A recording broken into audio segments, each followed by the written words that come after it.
My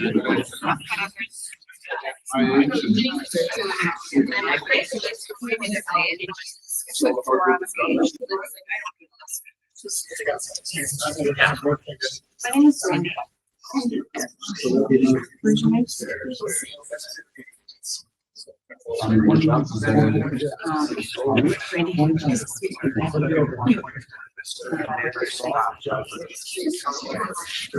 Oh, okay. I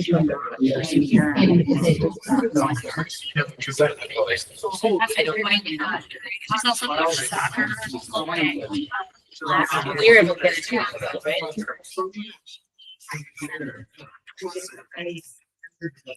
You notice anyone who's not here? Oh, I'd have to go through the list. I just. How many do we got? I have one in my computer. I pushed on it. There's two on. Down. You want to give it a minute? Okay. This is being recorded, so we are ready to go. Yeah, we were just doing a little hype count. Yeah,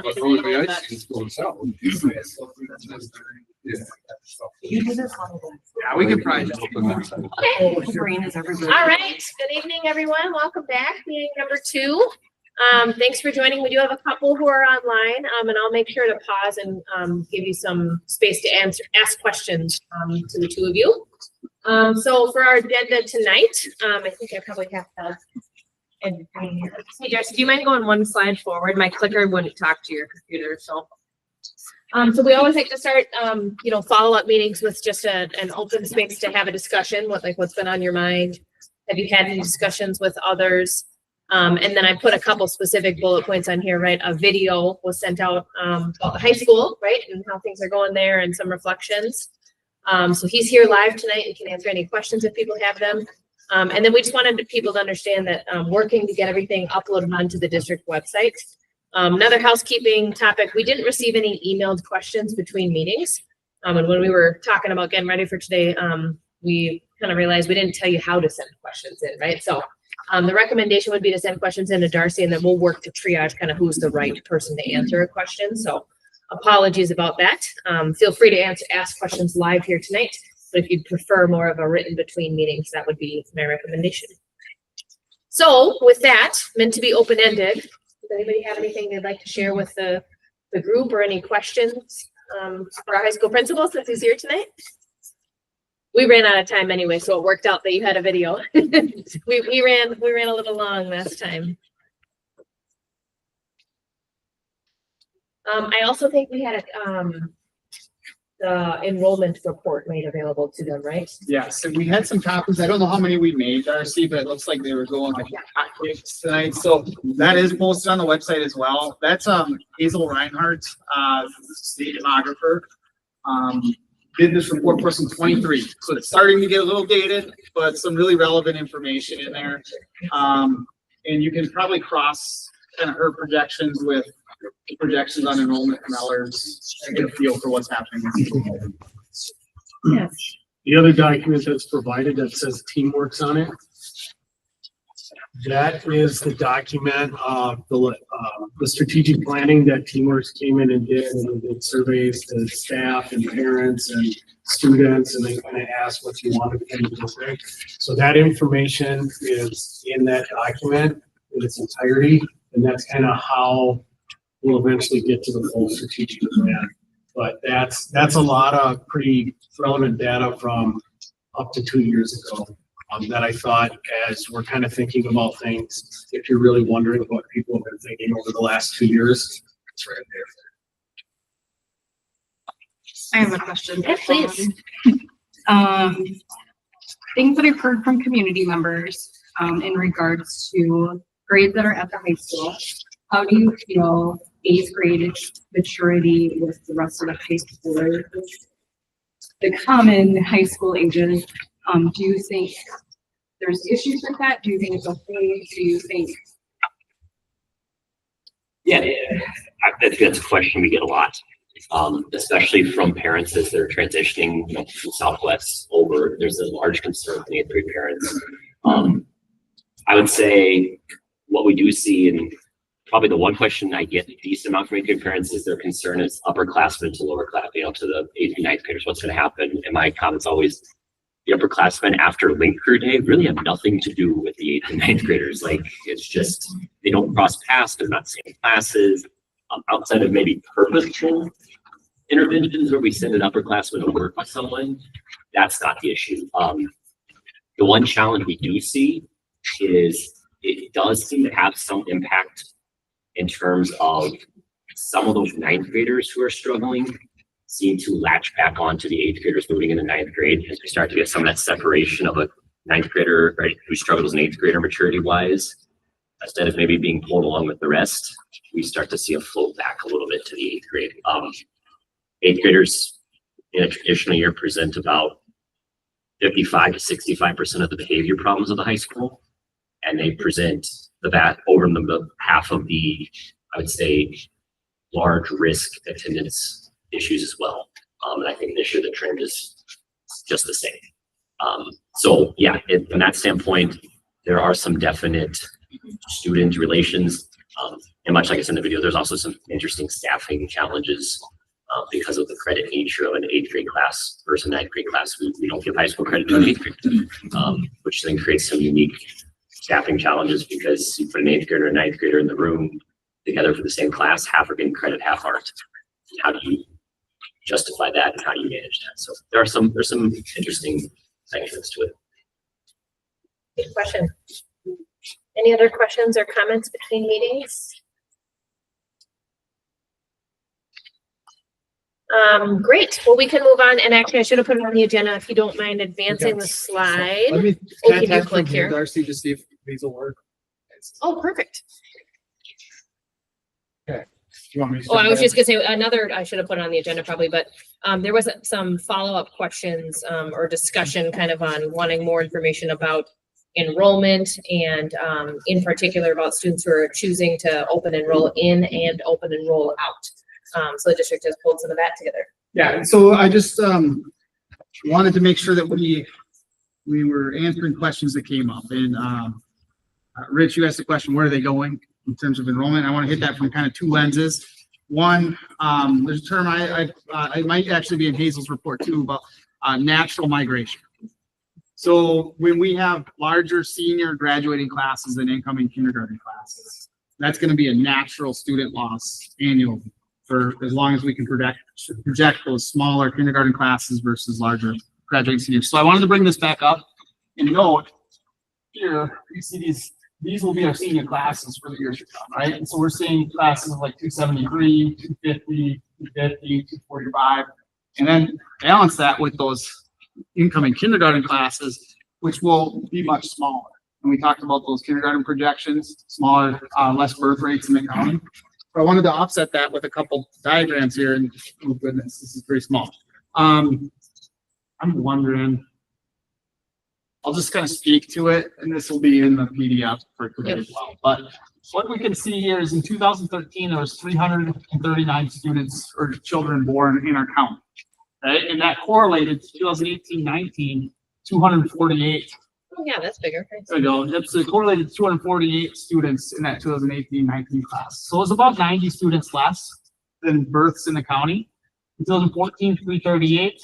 And then 5 years later, about 96 students less, 241. And then the next year, it correlates to just around maybe 90 to 100 students every year, 111, 97, 97, 101, 101. So I mentioned that we can track really well to predict what our incoming kindergarten classes will be. If we take a 7-year average, it's about 99 students less than born 5 years prior. If we take a 4-year difference, it's about 99 students less. So we know on average, in an average year, if we take a birth year, project that forward 5 years, we're probably going to have about 100 less than that born in the county that enroll in Albert Lea schools. Part of that is because not everybody born in Freeborn County will attend Albert Lea. Their district area might be somewhere else, right? So if we look at this next slide, what I've done is there's a couple different ways we can try and make projections from this. So we've got a linear model here where we just take that 4-year average and take the births in the county and say 2020, 2021, 2022, and 2023.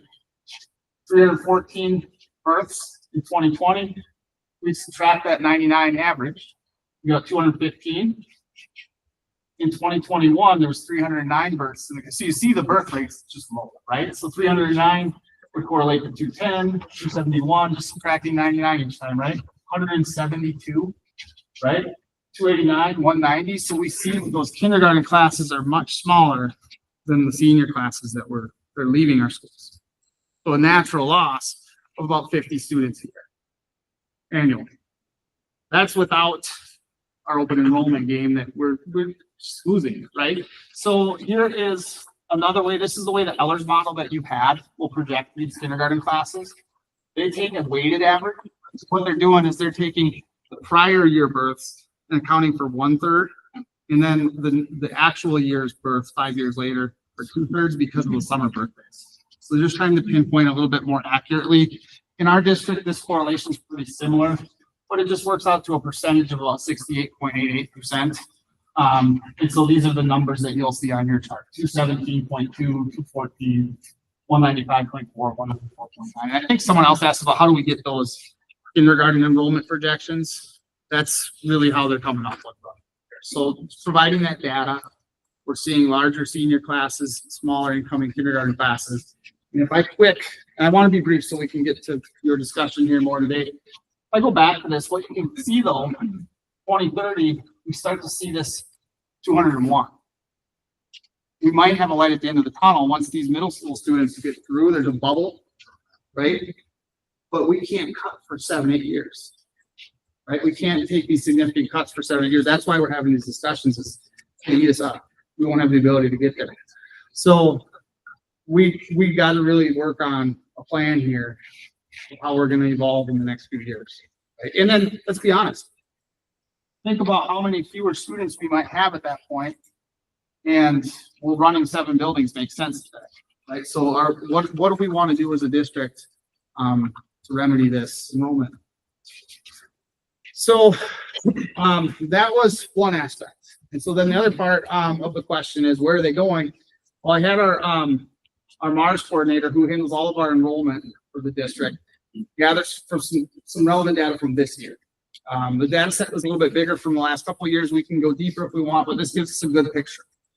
So I had her gather, this was Danny Bryant in their district office. I had her grab open enrollment reasons. So when they enroll with another district, they open enroll out, they'll provide a reason when they enroll in that new school.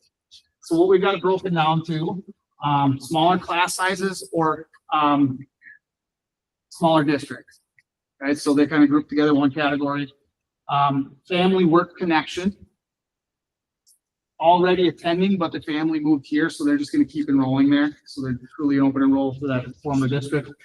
Location or transportation is a reason. Homeschool online option, right? They kind of group those together. Educational opportunities, personal preference or other, and then no reason. So what you can see is kind of the big ones here. We're smaller districts or smaller class sizes, family work connection, homeschool or online option, and that's something I think we need to look at a little bit.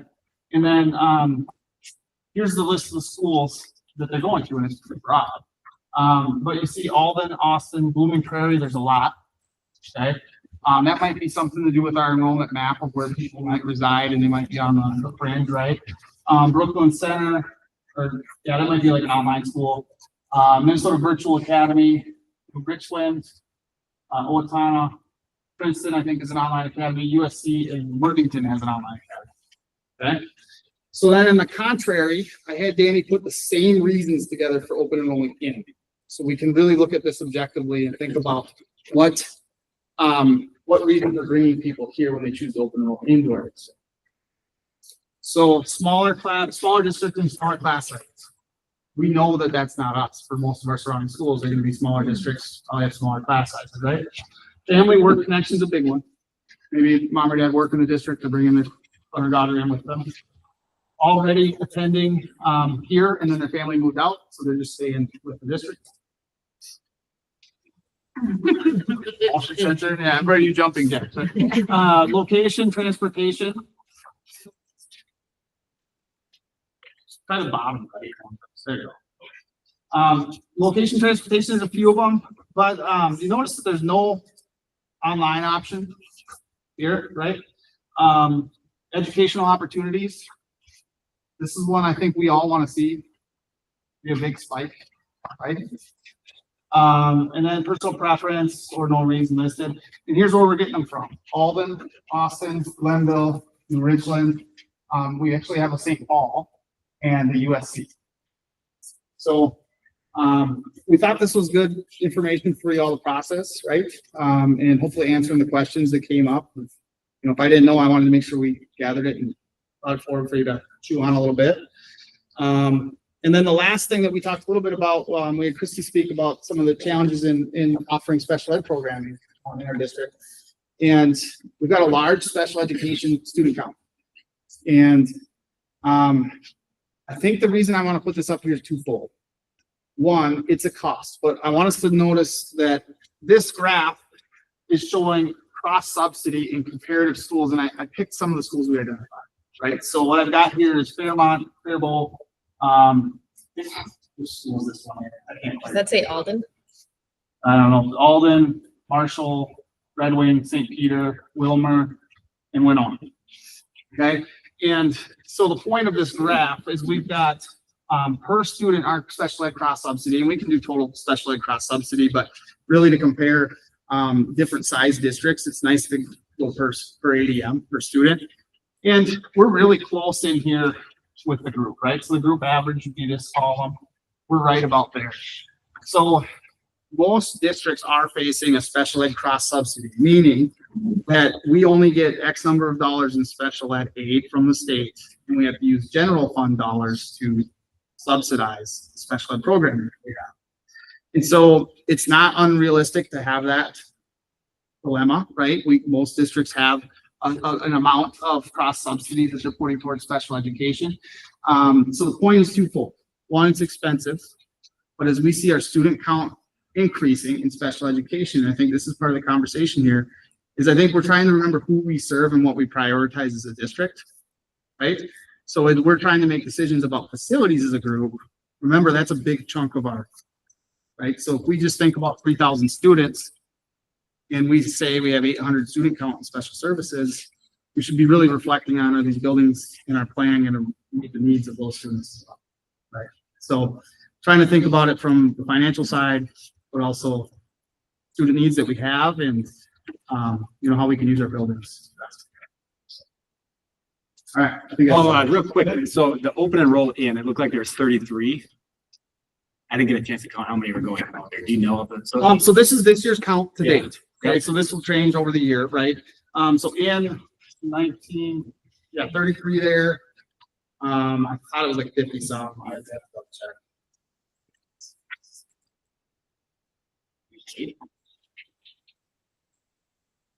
38, I think is up. Okay, so it's net loss 5 for you. Right now, yeah. Okay. Typically, I feel like, I don't want to speak like an untruth here, but I think it's about 2/3. Like we lose about a third. Like, I don't know, it was like So about 200. Yeah, I think, what was the number last year? Do you remember? Can you say it again, dude? About 350 net out, is that what we are? Is that what he had asked?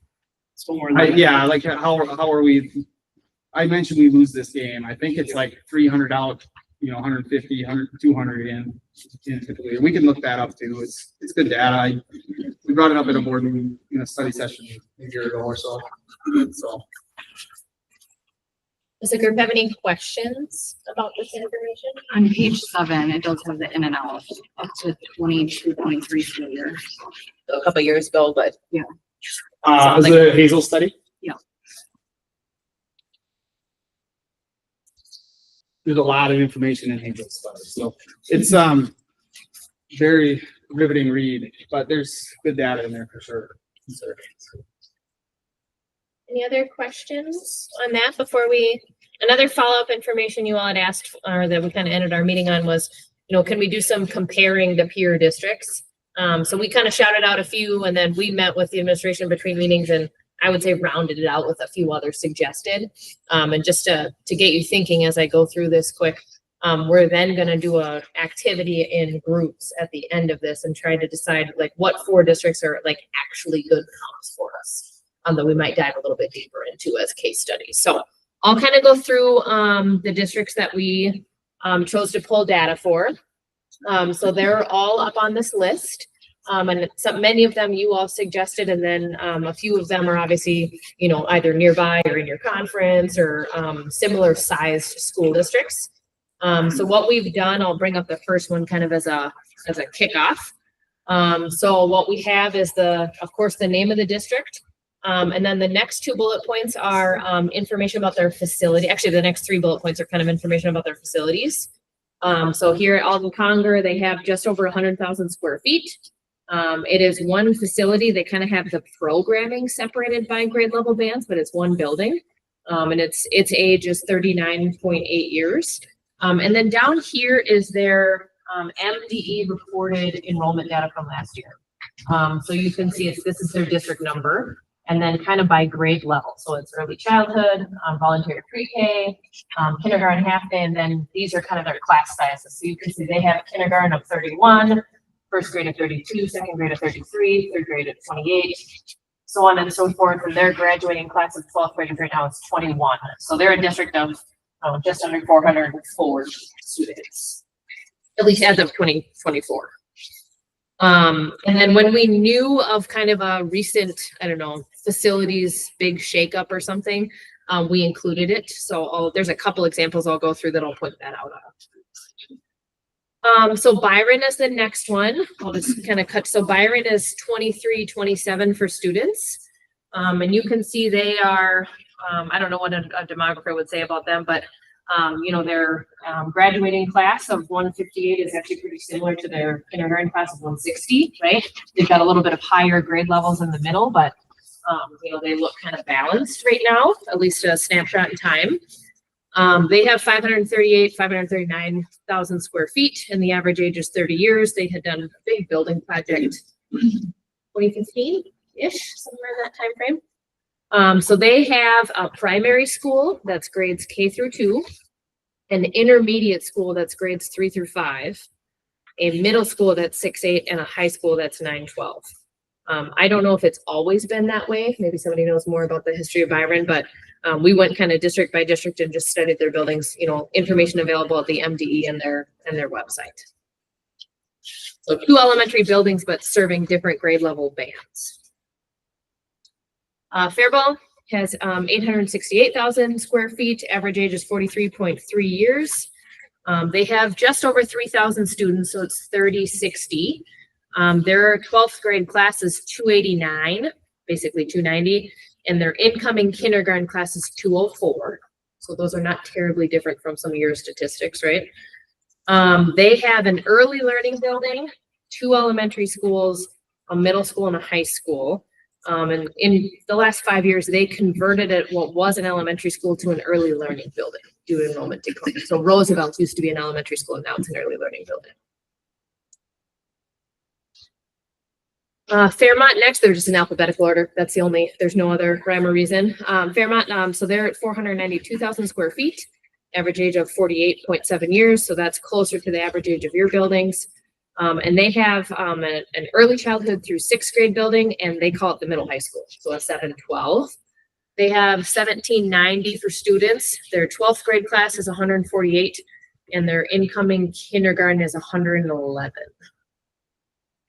Yeah, and it looks like kind of that 111 up to like maybe high 120s is a pretty consistent like kindergarten through 7th grade.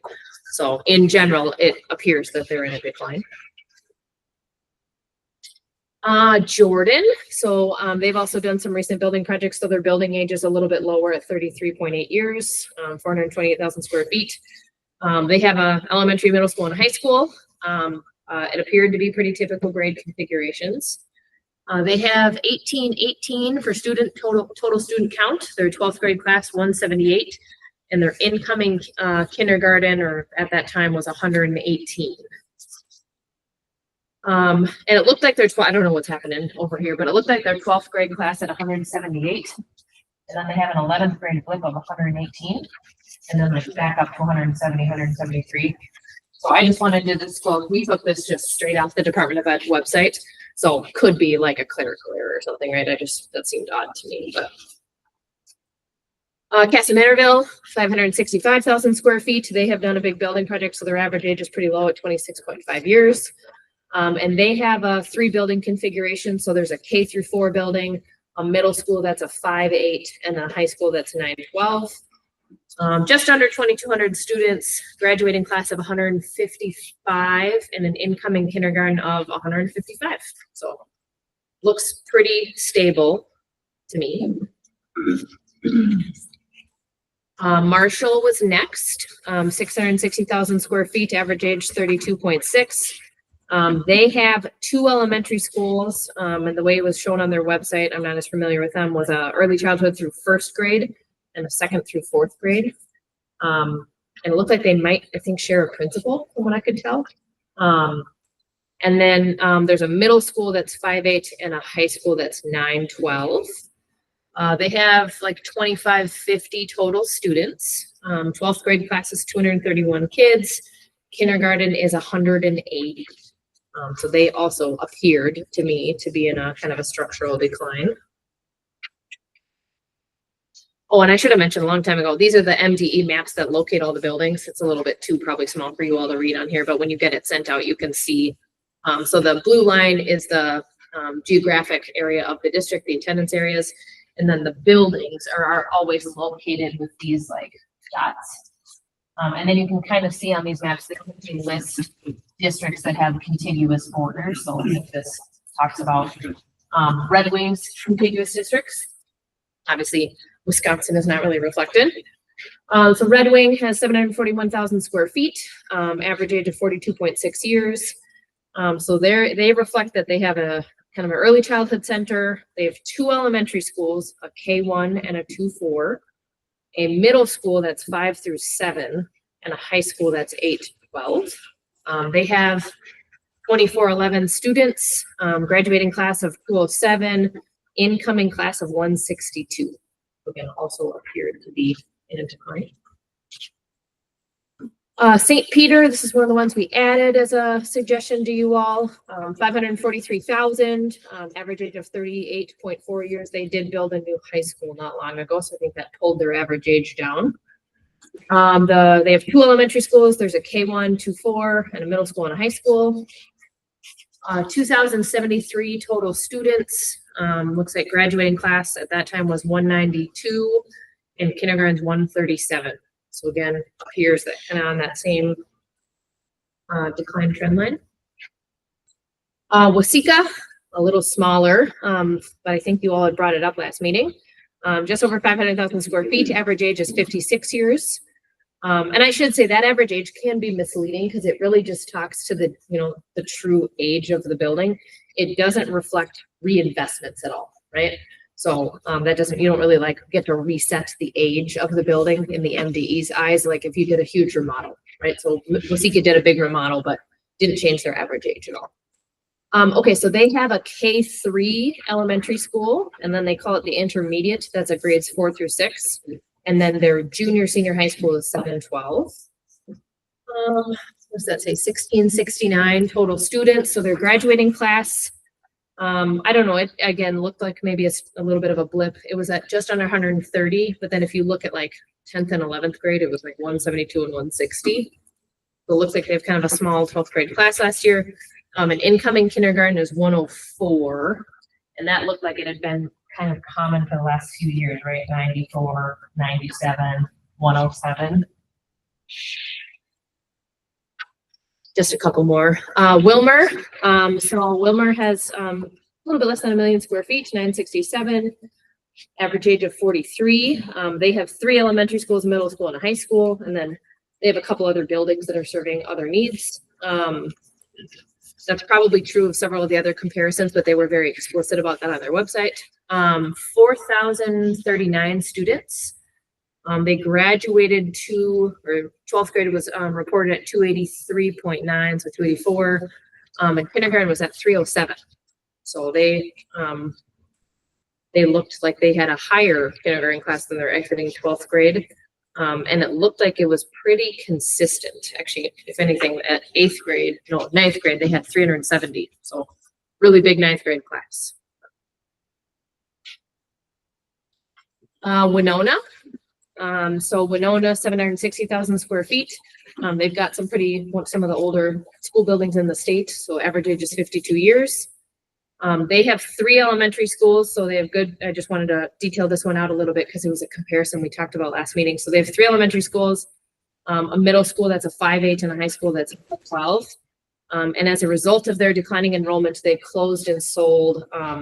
They closed 2 elementary school buildings and sold 3 buildings. So they closed and sold Rolling Stone Elementary and Madison Elementary, as well as the old Central building.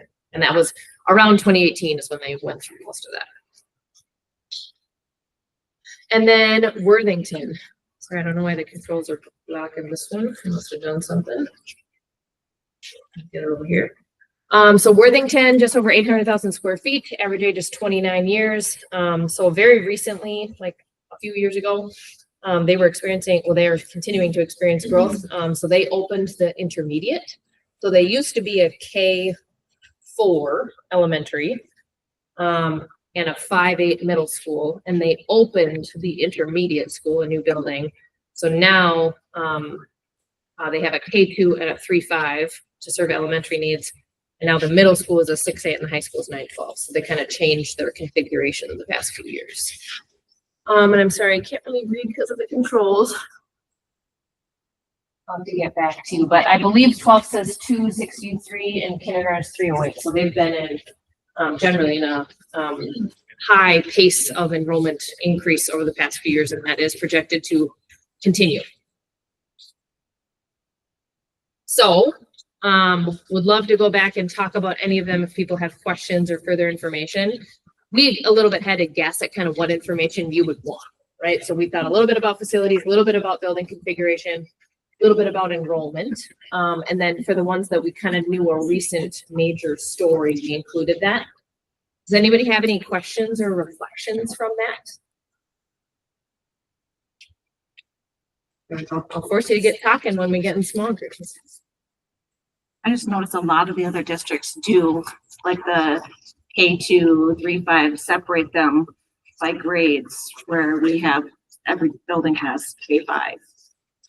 Yeah, it can be a way to help balance kind of class sizes and attendance areas. And so I would agree with you that that was a trend I observed. You know, I didn't necessarily know that going into the exercise. So it was interesting, they're not all perfect comparisons for you. And that's what we're going to talk about next. But I think it is good to kind of see what other people are choosing to do. And I have no idea if any of them are talking about major facilities discussions right now, just to be clear. So this was a little bit of like a look at last year, just because it's what the MD had on their website. Any other questions or reflections of this? Looking at the observations, it looks like there's a lot of districts that are in a similar situation to where we are, I agree. with a huge drop from 12th grade down to kindergarten to first grade. Yep, I would agree. And I wonder if, and I'm just speculating, but Worthington and Wilmer look like they're doing okay. And would that be because they have a large immigrant population that maybe has bigger families? And I'm just guessing. I can't speak as much to Wilmer, but I do know that, Worthington had I have worked with Worthington for a long time. They were written about in the New York Times about kind of one of the most diverse communities in kind of the northern part of the United States.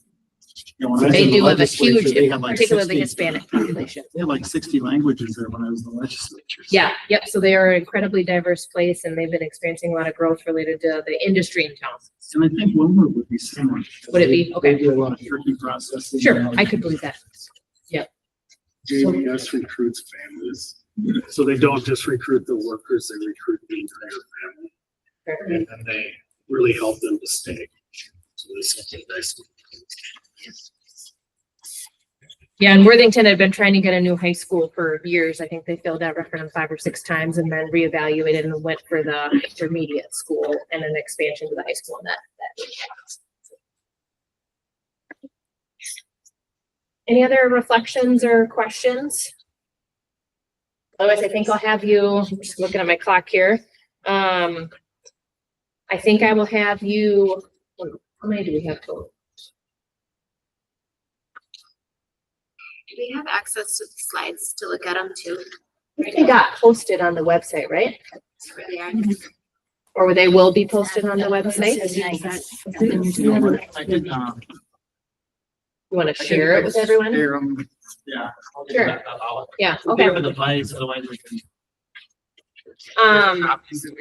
So what we just want to have, have discussions about, and we've sort of made the number 4 up, but obviously we can't actively study, 15, 16 district comps, right? So I think it would be a healthy discussion to, who really are good comparisons for us. And then if there's more data you would want, other than this, a little bit of a surface view, we'd be happy to keep looking at that. We even talked about, looking deeper into kind of their financial health and things like that, but a lot of that isn't as readily available. So I think like Paul and Steve and I would have to do reach outs to districts to ask. So I think we'll work on this till, I'll give the group 10, 15 minutes. So it's 6:37 right now. So I think probably at like 6:50-ish, I'll get the group back together, and I don't know if you're all going to pick the same 4 or if we're going to have, some consensus building activity. But I think, just to keep this simple, I think it might make sense just to do kind of a turn and talk to your neighbor instead of maybe in big groups. So like if we just have people kind of go in 2s, and then, I'm sorry, Alicia and Watana, I will make sure to get your input, but we'll probably have to have you all think about it more individually. So I'll give you some space to share your thoughts.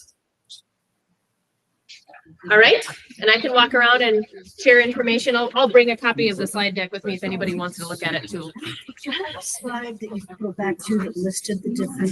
The districts, yeah, that's a great idea. Yes, I had this one. Yep, that's a good idea. Okay, so 10, 12 minutes or so. I just emailed to the group PDF of the slide. Just to, so you have a device, you can type one up. And I have it on my phone if anybody wants to look at it. Yeah, I was. Yeah,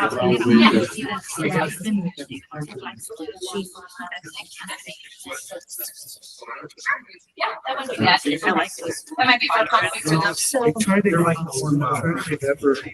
Right, just.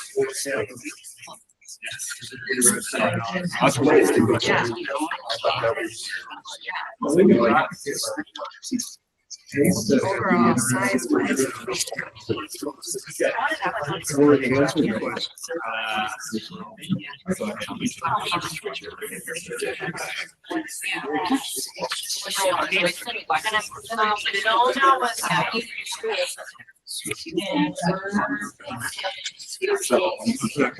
I lived there.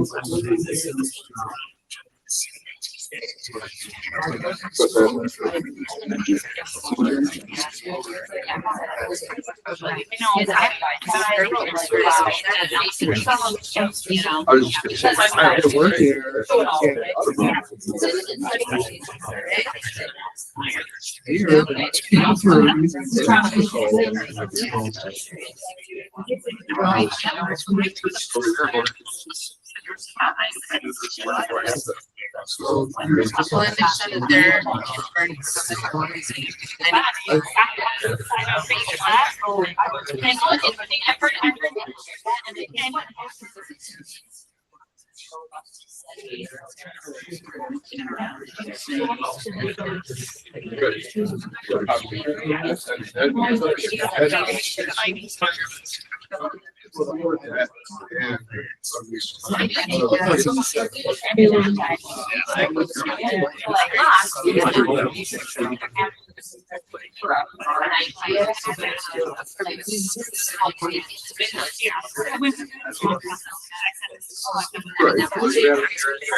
Yeah. So I was glad that you justified it.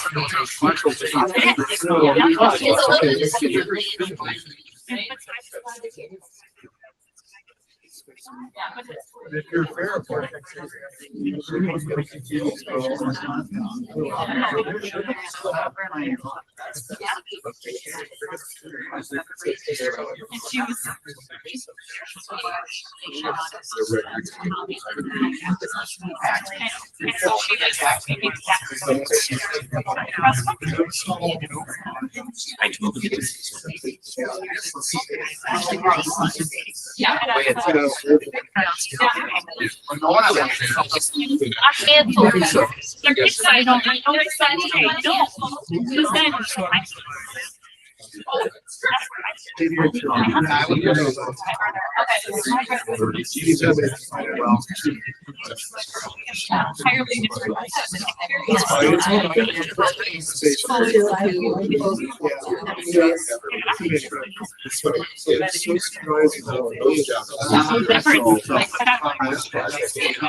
That's why I listed them.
I know like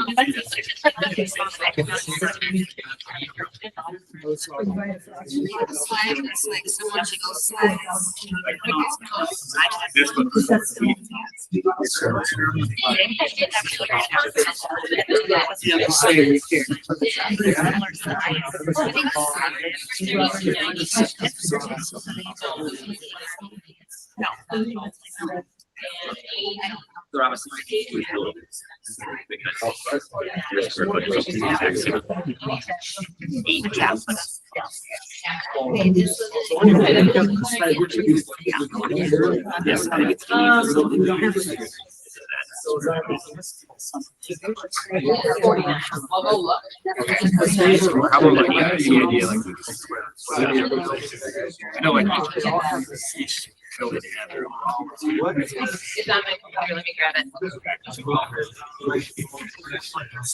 You want to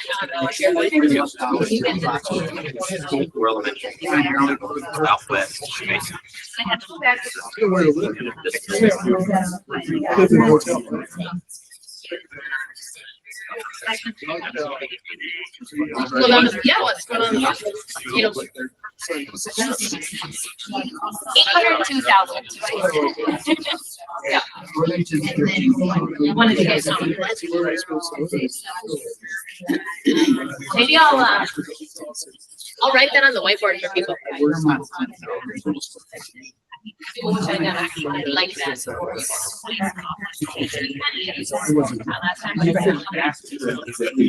Yeah.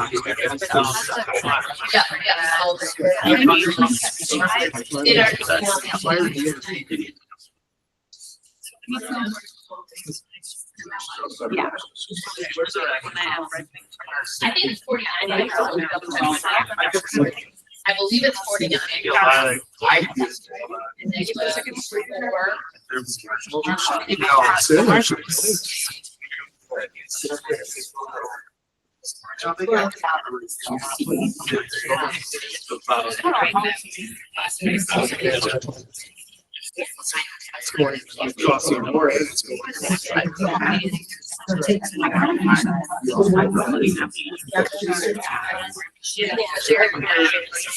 Science.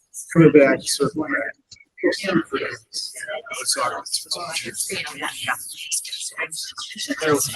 I kind of group asked for like one of, I wish you'd made one of those for the district. So we talked about all these stats last meeting, but I thought I'd, your total square footage was 32,000. Average age, I believe, is 49 years. And then you know your buildings, but just put it in the same terms, 4 elementary schools, 1 middle school, 1 high school. Sorry, this should be 8.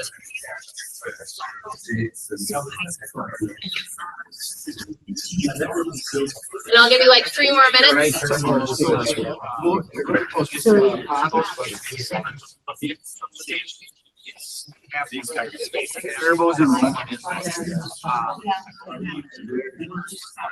Oh, yeah. Probably.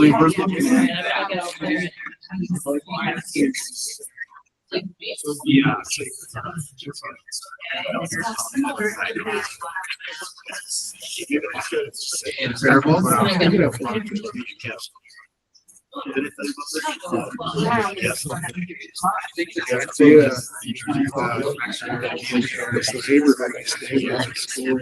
I know.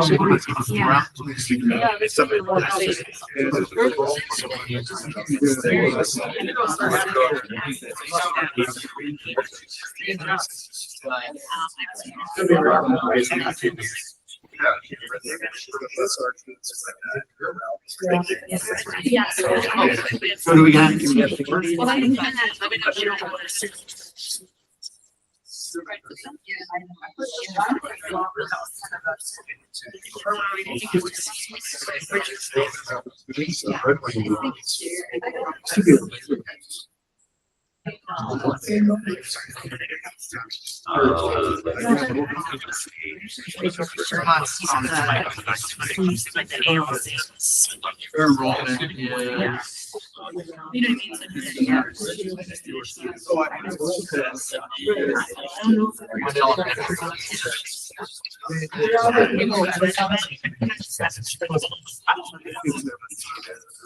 At least it was implemented to our plan.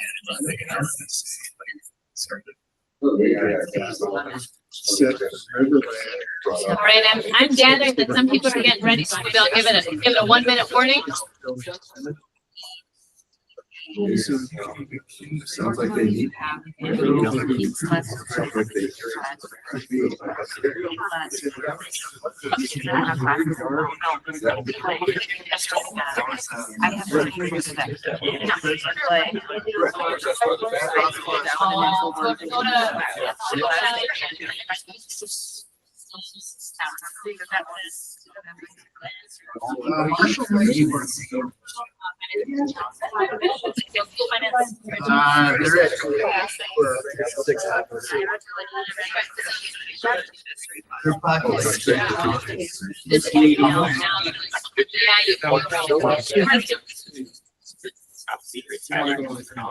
Yeah.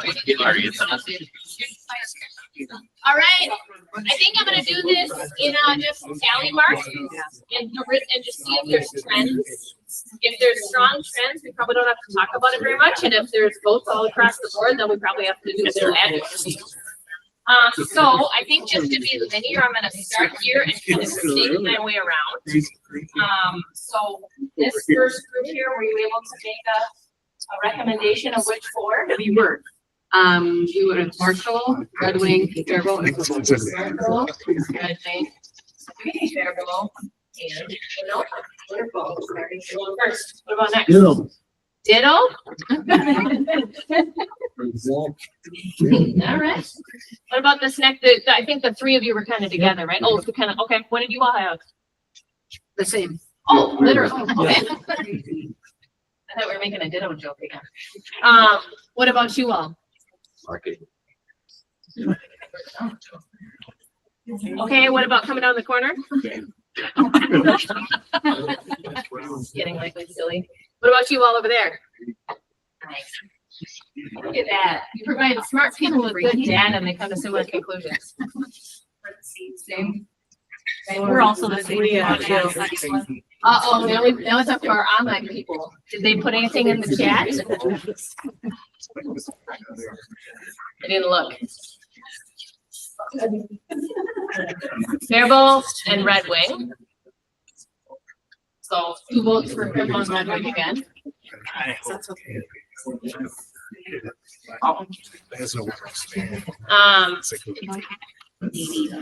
Alexia or Watana, anything else you'd want to add to the mix? It's really looking like everybody here is Faribault, Marshall, Red Wing, and Winona.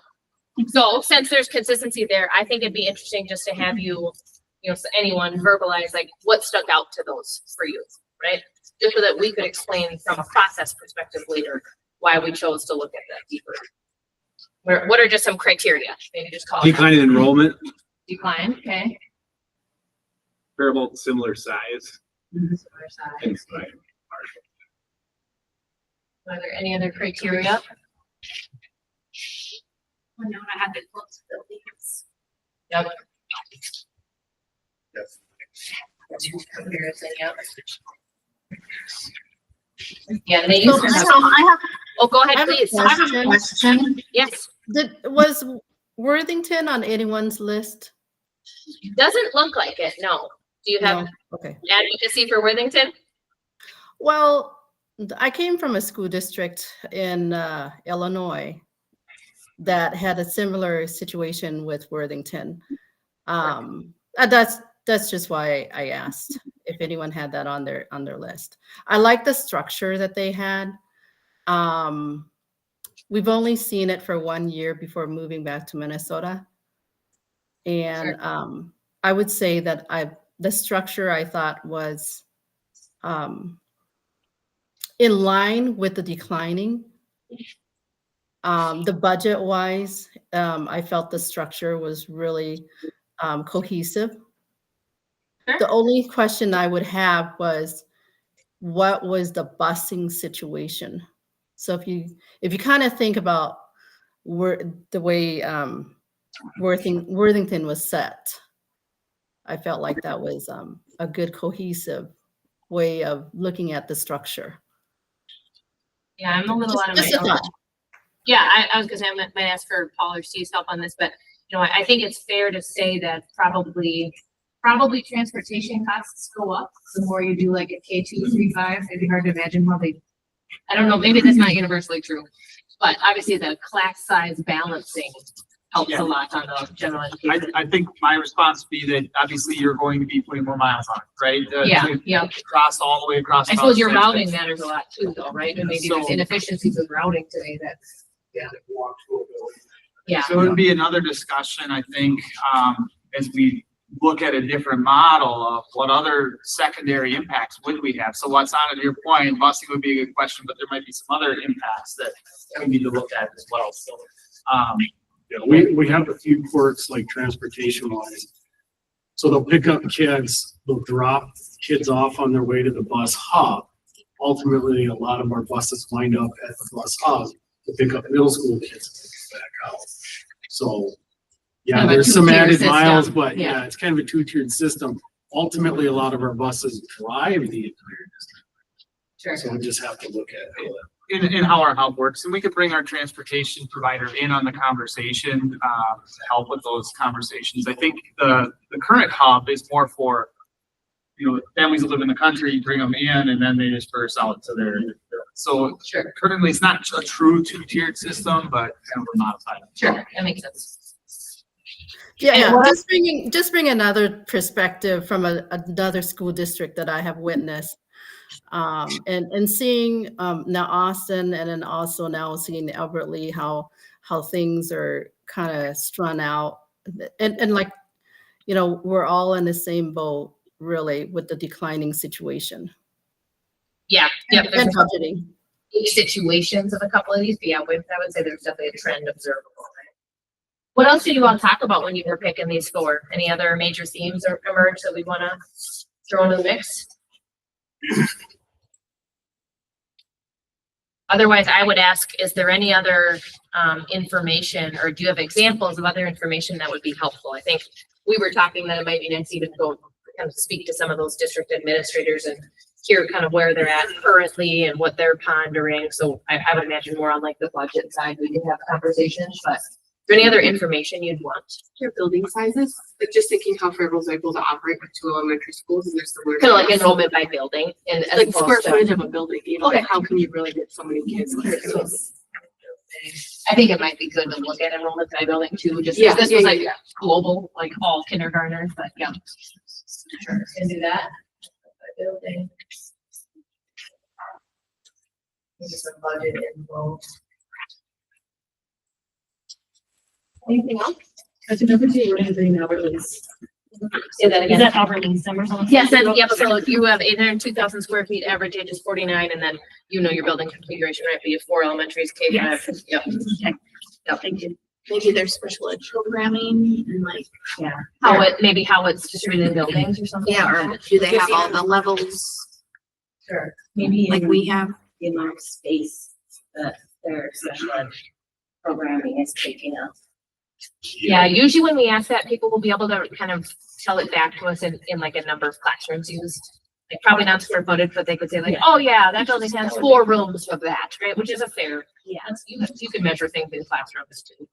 Okay, so amount of space used, and then somebody else said like, are all levels offered? Is that how you phrased it? Yeah, like cities and people have different ways of supporting kids. Sure. With co-ops or.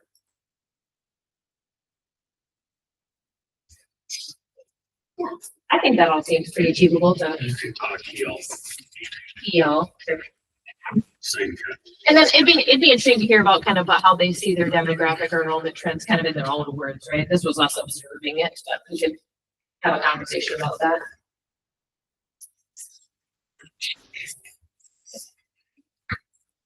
Would having our pre-K, back in the elementary schools, improve the numbers enough? Like the students per elementary school, would that increase that to make the data for like how many students per square Like foot? a square foot per you know, student? Would that, I mean, the more people in the building, the more that metric helps. Yeah, I think. Exactly. That might be something from Marshall. I think they had an early childhood and first grade building. Yeah. Something we can gather from them as a. I have more than one school did.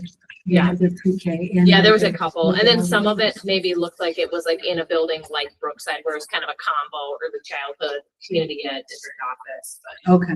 Yeah, we can look a little bit more beyond K-12 perhaps.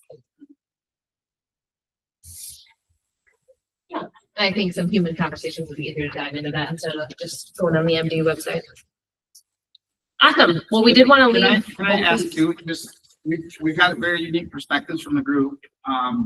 Think about your programming or your experience. Is there anything else specific that would be helpful data that we should be looking into? Just trying to get as much of the data dump on the front of this project, right? So if there's anything else we can think about. I'm wondering about like art, music and PE and how Specialists. often they're offered. Good. Specialists, like which ones are offered in their schedules? Yeah. Is middle school run in a pod system or our traditional secondary system? There's school philosophy. Yep.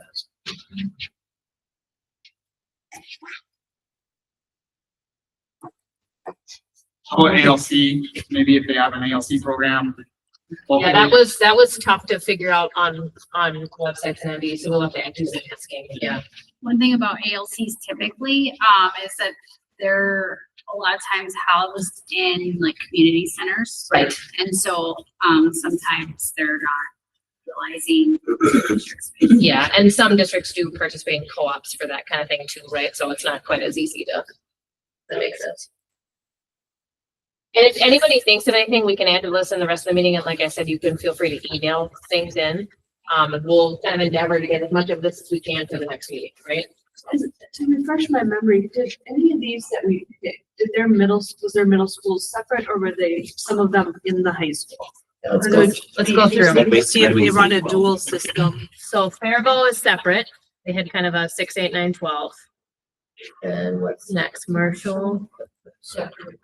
Marshall is separate, but it's a 5-8 because they have an EC1 and a 2-4. And then Red Wing is a 5-7. So And I it's do 3 believe grades. Red Wing either this year or next year going 7-12. Yes. So they're in a, Next year, I think. okay, so they're in, we'll learn about that, you know. They just go 5, 6 then, and then go 7, 12. I don't remember how they restructured their. But yeah, because we're So the they're only planning on two- moving a grade level up to the high school. 'cause we're the only two 8-12s. And they were very proud of switching to 7-12. Gotcha. Okay, that's, I mean, that's interesting in and of itself. Like, yeah, we're good. Like, we're excited. So, Sure. And then who was the last one? Winona. Winona's got they have 5-8 for the middle school. So they have 4 grade levels there. Okay. Wonderful. So for the back half of the meeting, we're gonna spend more time talking about broader community engagement planning. So I'm gonna first start with a couple suggestions as we thought about getting ready for today, and then we're gonna spend most of the rest of the meeting getting your ideas. So we think that there's a recommendation to be multimodal, and by that I mean maybe we can gather some information in like an online survey, and some information might be better gathered in other venues, like listening sessions or going to different groups, meetings, and having a conversation. Even one-on-one conversations matter, right? So as we think about a survey, we were trying to back into making sure that you could have data by next meeting, ideally, right? If not the following. So we were thinking if we wanted to run a survey, it could run kind of next week, right? Monday through Friday. So I think it would be successful if we could publish on the district website. You know, usually you can program it that it's like when you go to the website, like a pop-up happens, right? Kind of like when school's closed, right? Obviously you can do directed send. The district could choose to advertise it via social media or other methods. And the goal for that would be to maybe solicit staff and parent / community input. Of course, anybody, but the most likely people to be doing things like checking the website, and the ones that we actually have an email address for are going to be more like parents and families. And we were thinking you all could maybe do the survey as like a test, right? Like you could be the pilot project over a couple days. I generally recommend that we stay away from Google Forms. It's a beautiful tool, but you have to have a Google account to use it, and that becomes limiting for a lot of people. SurveyMonkey is one that's relatively easy, so we could set it up on SurveyMonkey as a format. And then in my experience, like the simpler, the better if you're looking for volume, right? So if you ask 40 questions, there's a lot of people who will get 2/3 of the way through and go, oh, and just kind of quit, right? So it's really important to kind of hone in on like, what actually are we trying to learn from people? So these are just suggestions. You're actually going to spend my next slide, I think, is an activity of brainstorming. Like, what do you want to learn from students and parents and teachers and staff? But we were thinking it'd probably be good to collect kind of like, you know, their relation to the district. Do they have children in a certain building or work in a certain building? And the age, if relevant. And then, you know, a couple other prompts we came up with thinking about today is, you know, kind of imagining that ideal, right? Like how would you describe an ideal school system and what are priorities, right? We can't in a survey tell them all this stuff that you guys are looking at, right? But we want to make sure that you get the input that you feel you need to be successful. And then in the next activity, I'll just go to it and then I'll come back. We also think there might be benefit in like interacting with certain specific community groups, whether that's PTOs or, you know, community groups or chamber or whatever, right? We would brainstorm. And then I think we have to decide, you know, who are those groups? What are we hoping to learn from them? What would be the best venue or format, right? Some groups are like an in-person group once a month. Some maybe would prefer an online survey. Some would have like a chair that you could just call. And I think it'd be great if we could try to figure out, how to reach the most people by maybe doing some assignments. If I'm passionate about that, or I'm a part of that group. So we'll do that in kind of the back half of this next hour. So this is meant to be more like this broad survey. So we're just going to ask you again in small groups just to think about what would you ask the community? Like what opinions are you hoping to get so that you would feel more empowered to make a recommendation, right? And it can be as open-ended as you like, right? My only recommendation is don't make too many questions because I have seen a lot of people quit. So let me look at the time. It's 7:06. So I think we can probably work on, I'll give you small groups maybe for the next like 15 and I'll see how you're doing. So like 7:20. I do want to also say, if people need a break, feel free. There were beverages over here on the wall. Bathrooms are just down the hall. So feel free to get up and do what you need to do. And then if people need more time, I think we have a little time. But if it's seeming like the questions are coming together, then I'll bring the group back. So, and I'll circulate and just have conversations. And again, our friends online, feel free to brainstorm. You can put stuff in the chat and I will make sure to give you an opportunity to speak if you'd like. Should have brought background music, I guess. Well, Oh, thank you. Hi. Okay. Just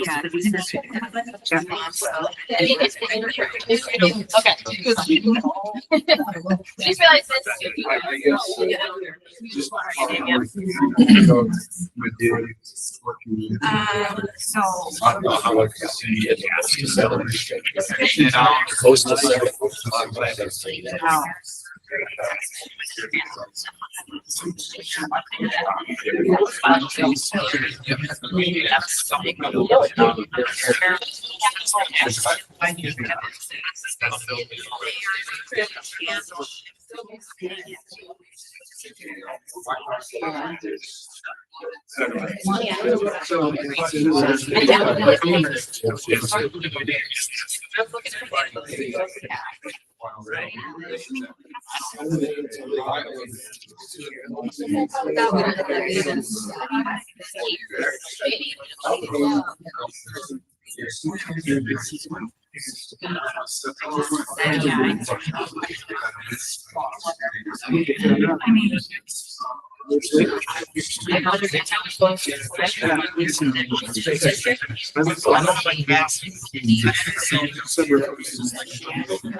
Use a survey.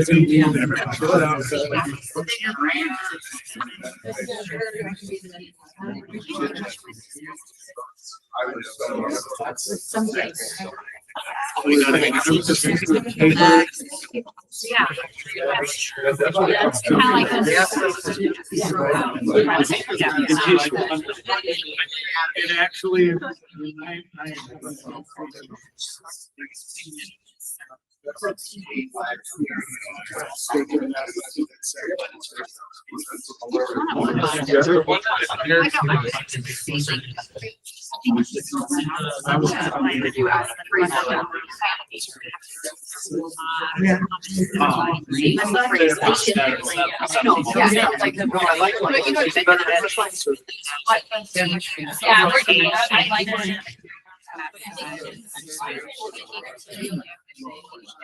But I think she might be.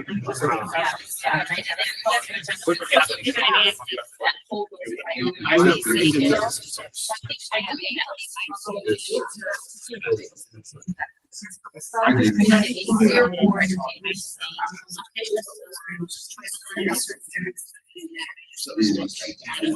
Got to figure out which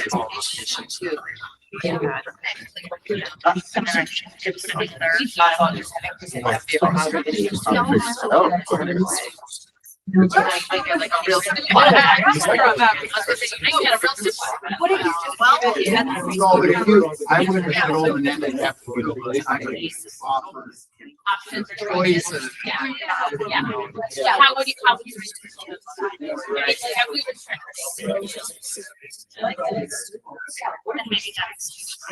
You're not wrong. I mean, that's part of the. We need to focus on the question. Honestly, if you think about it.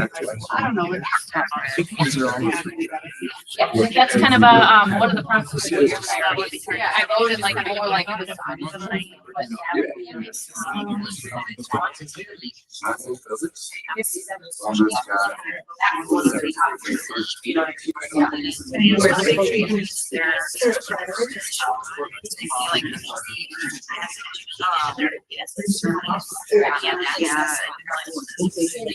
They could be offended.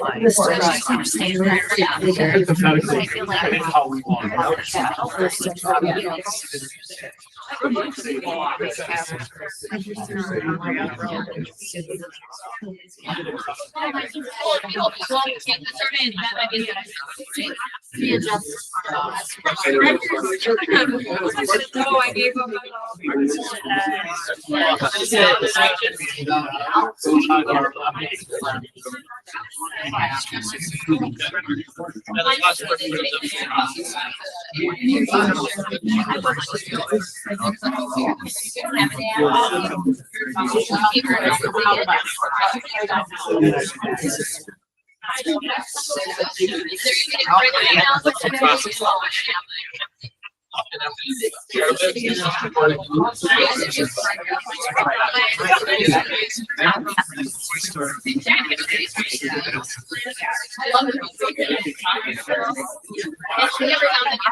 Taking over.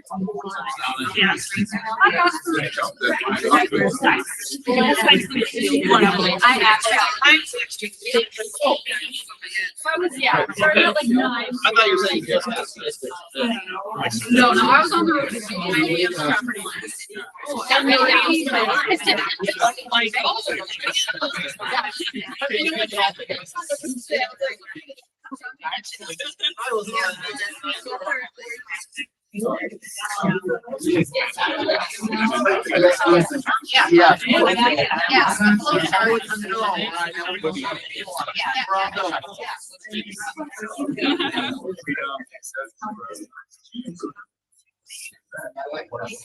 Write it down.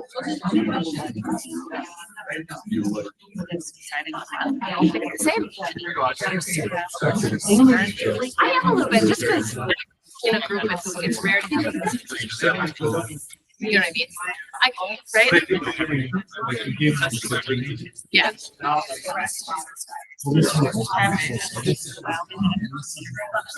Yeah, I've had. That's good. Do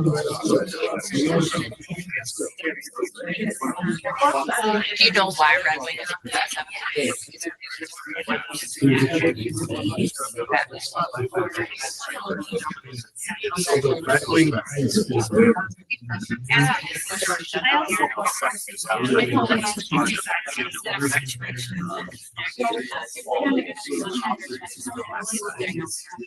Sure.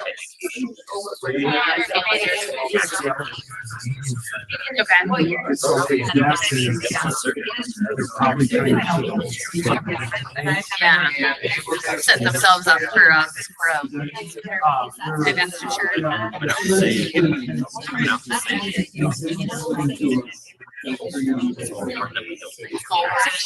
Yeah.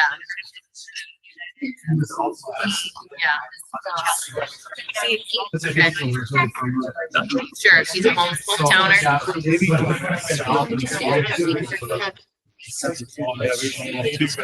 Sure, yeah. Oh, that was a surgery years ago. They were already there.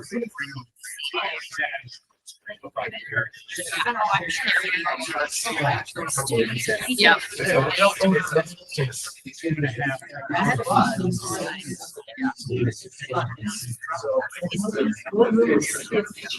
you think, we were just talking, I don't know if we just any other than,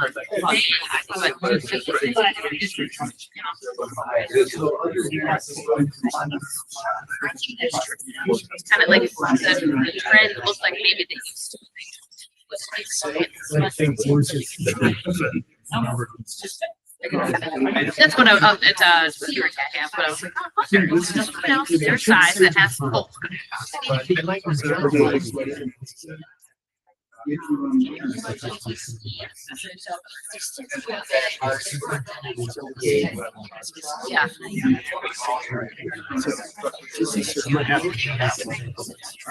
It did high school middle parents. high school student. Builder. Yeah.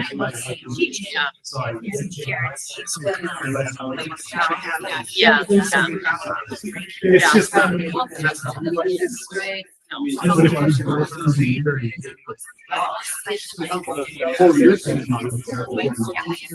should have done that years ago. Yep, that would be a measure of success. If we could go back and say, I don't know why I was so scared of it. X, Y, and Z is so much better, right?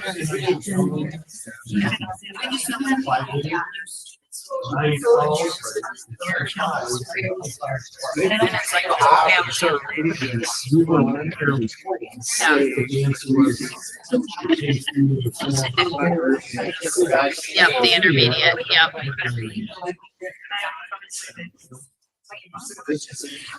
One time.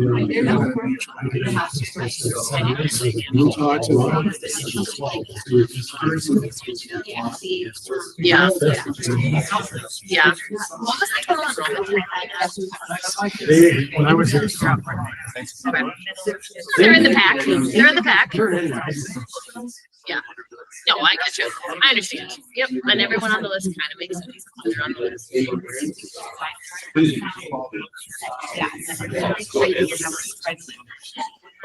Back then, Yeah.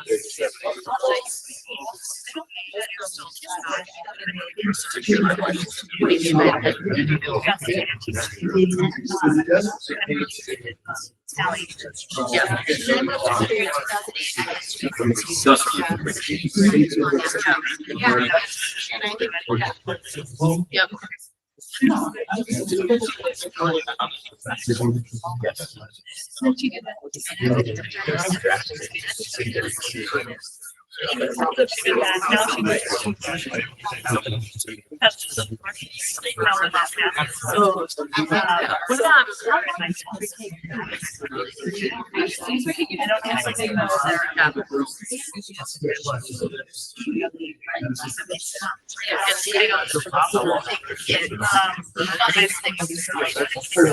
But I did.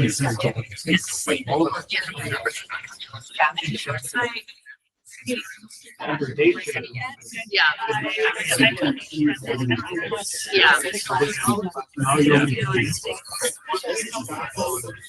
Yeah. I do feel like that's true.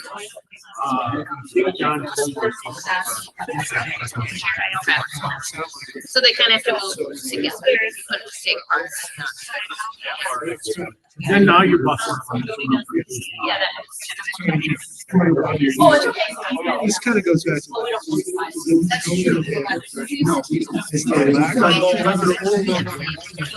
Oh, yeah.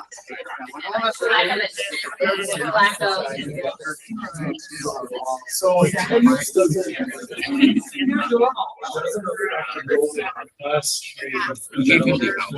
They drop. And you only get this clause, this clause. Technically, if your kid shows up. They stay,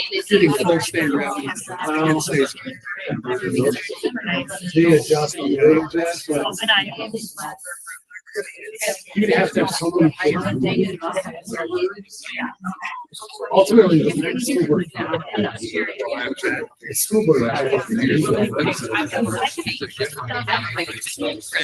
Just in like.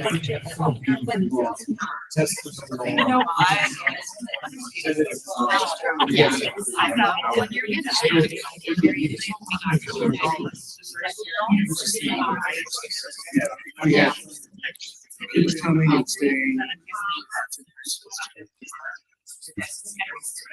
Or if we, so the question I have is like, you see, sort of virtual.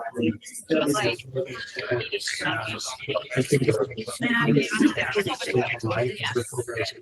So all those kids that we will, we have to.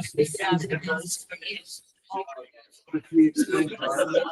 Would we not lose them? So that hypothetically, it's like two numbers going to win along our senior year, they stay relatively even.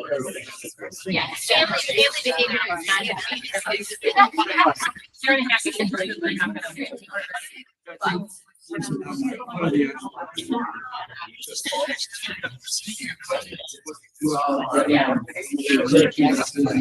mean, that's the question. A lot of our days. School everything. So how can we make it? yeah. Just gonna get done what they need to get done, but.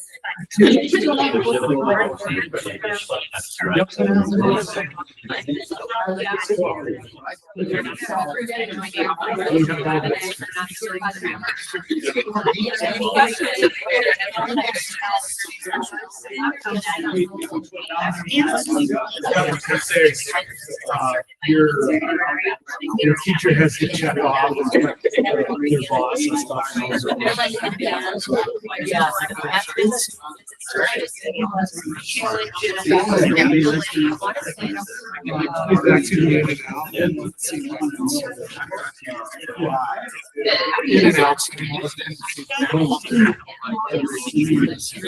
What's the drop off?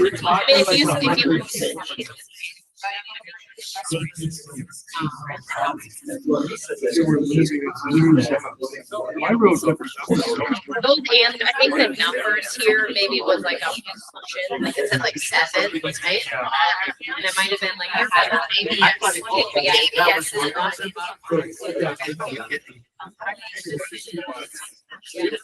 me.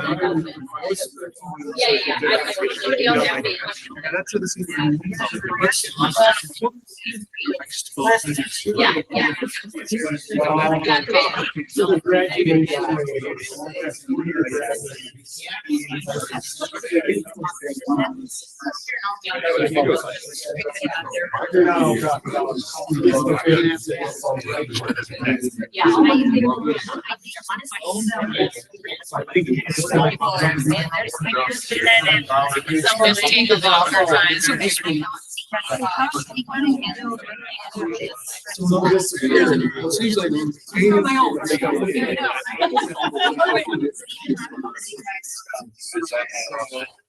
And you could probably recapture some of those, but. Like, you say 150.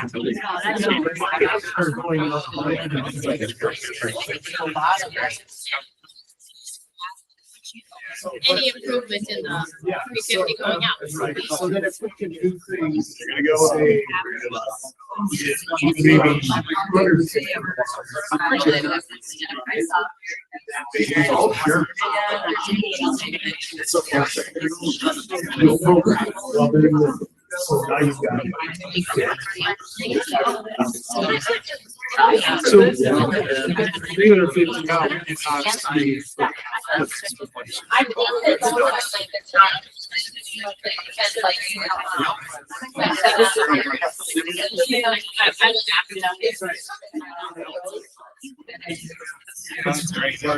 Hey, just remember.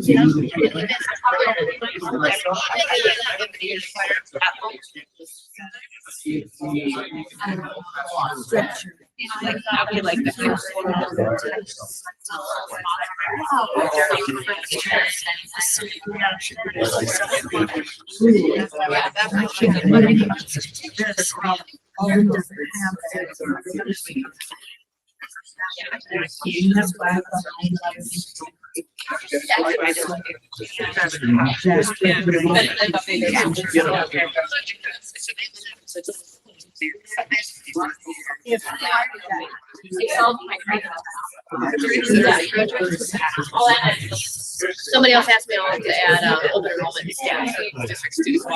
Oh, yeah, you got it before I forget. I think I'm gonna give a warning and then maybe a 1 minute warning. I got That's a good. So we look at the format. Those are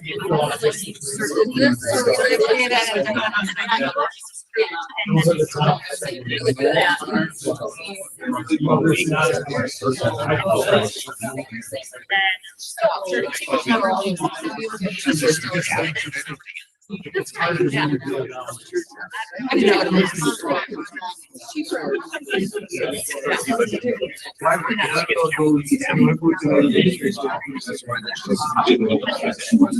Talk to the gal with accent.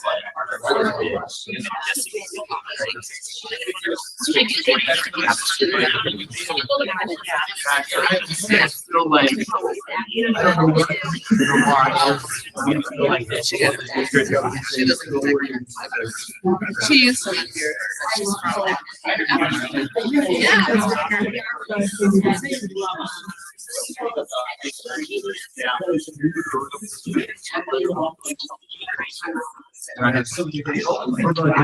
This person is very.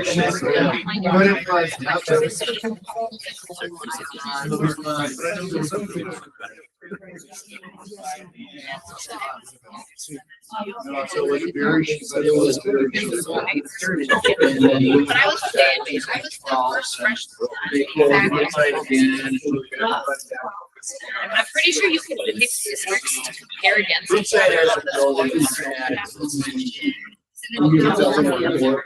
All right. To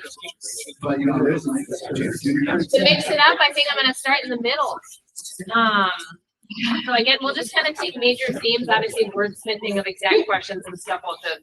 We were talking in another group about making sure it's approachable, right? Like not edgy speak to the general public, but this group right here, kind of what were your themes of things you wanted to ask about? So one thing we were wondering about is if people had a preference on like what grade levels pair together well. Okay. Because we know that there is some people out there really against, like 8th grade in high school, but also there's other people with perspectives of adding in the 7th grade in high school. There's a lot of districts in place. Okay. Just seeing if people had a preference on that. And I'll do the same thing where if like a common thing comes up, I'll start like giving it tallies, but. And then we were wondering, I don't know how to ask this, but we were talking about like what's most important to people, and maybe giving like some choices. But we talked about like class sizes, what grade levels paired together, or like locations and boundaries of buildings, things like that. I don't know if there's a good. And you're thinking like it's almost like a checkbox kind of situation. Yeah, or like a ranking. I don't know. Okay. You know what I mean? Like Yep. if given these three things, what was most important? And you said class size, grade levels together, location, boundaries, or anything else you came up with? No, I mean, But like that's the flavor. yeah, I don't know. Okay. We weren't really sure on that, but just something to. Okay. Anything else from your group? No. That's okay. So we had something similar, what's most important to you? And some of those things came up, having kids at your neighborhood school, so like boundaries. Yep. If you have multiple students, do you want them at the same school? And grade levels being combined. And then another question, do you rely on busing your student? Another question, what grade are your kids in currently? If you open enroll, what would bring them back to our district? Do you participate or attend activities at your child's school? And is that like a question of the parent? Like, do you parent attend things? Yeah. Okay. Just thinking if you split grades and you have multiple students at multiple schools and they're doing same activities on same days, how do you coordinate that?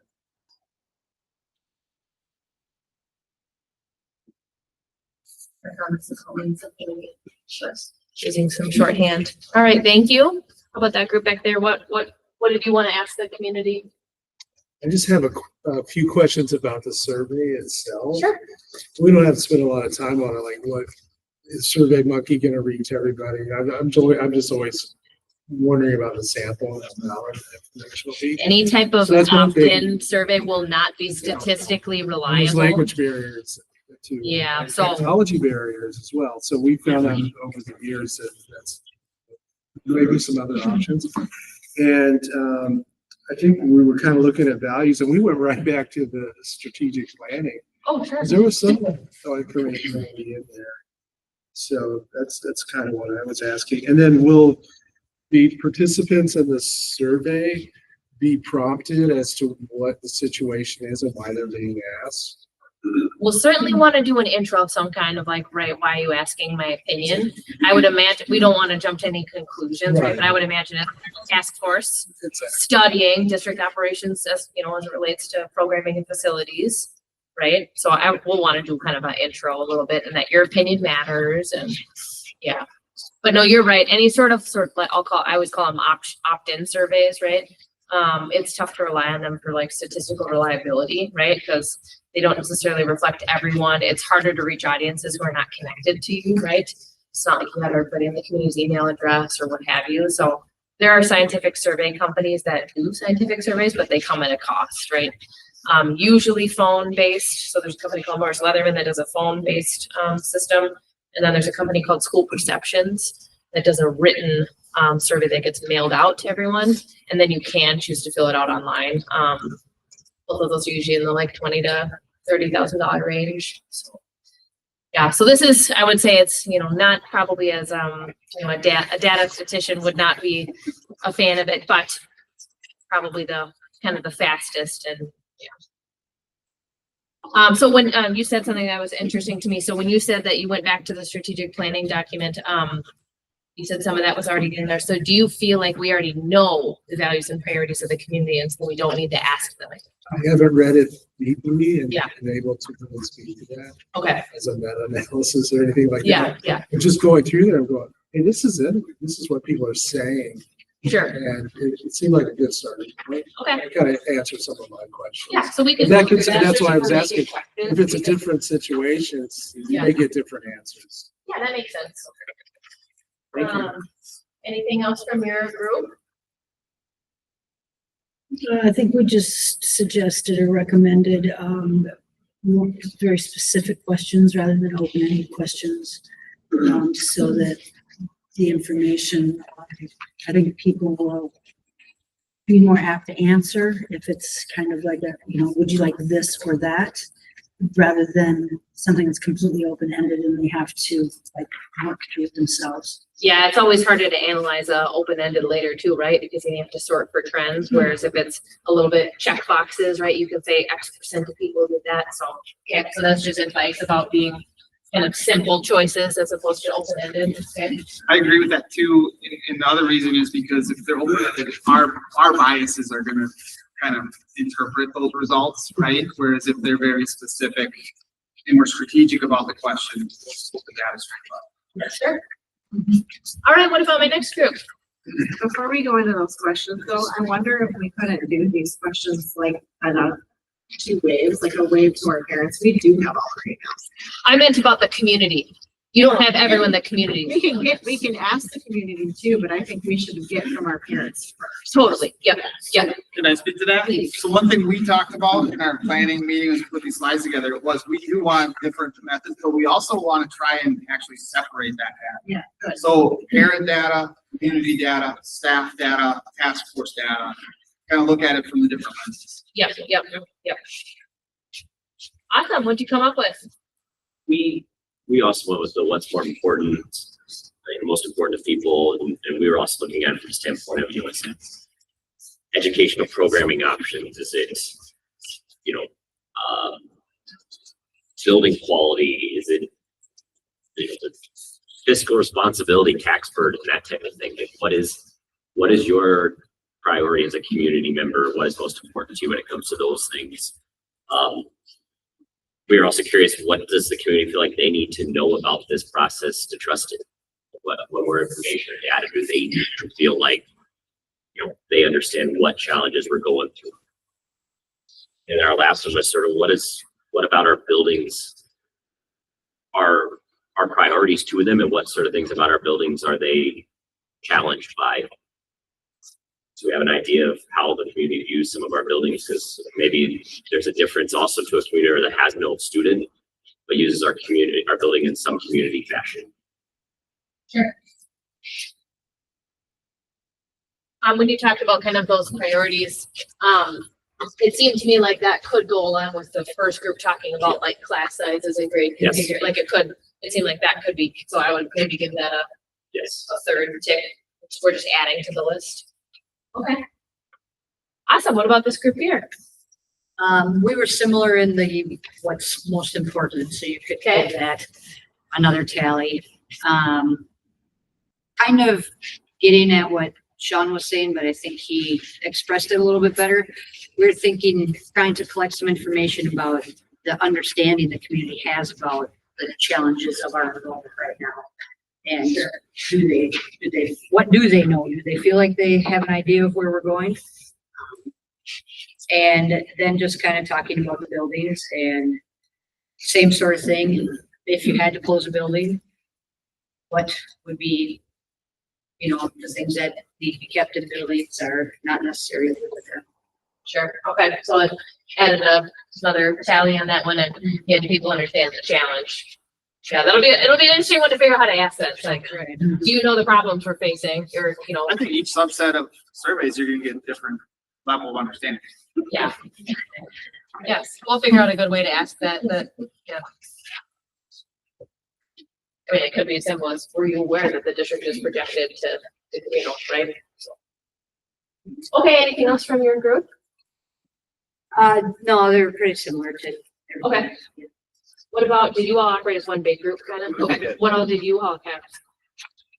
Well, to kind of help get at that idea of, do they understand the challenge? I guess we had a kind of a direct question. Are you willing to pass a referendum to maintain current facilities and programming and configurations? And if they're not, then then what's the next? Then it is the cuts. And then kind of that thinking about how a lot of these districts were configured high grade level instead of neighborhood. We had the question, which is more important, neighborhood schools or efficient, effective use of buildings? I don't think we have exactly that question yet. It was a little bit in the what's most important, but you wanted to ask it as like a true opposition, like this or that. Yeah. Well, right. Or it could be a checkbox or however. Or culture. Likert scale. Return to the beginning. Oh, my gosh. Sure. Okay. Anything else that you came up with? No, it's juicy ones. Did So we? is the survey, I'm just an observation, but is the survey balanced enough between households that have children attending school and households that don't? In this time, what can you tell me? How many households in Albert Lea have kids that go to school? I don't have that. I believe that Hazel report will have that. I would have to hunt Yeah, and gather a I little think bit. Albert Lea's got about 5,000 household units. Yeah. I would bet that less than half, probably less than a third would have a kid going to school. That wouldn't surprise me. Yeah. So the majority of the households do not have a kid. Yep.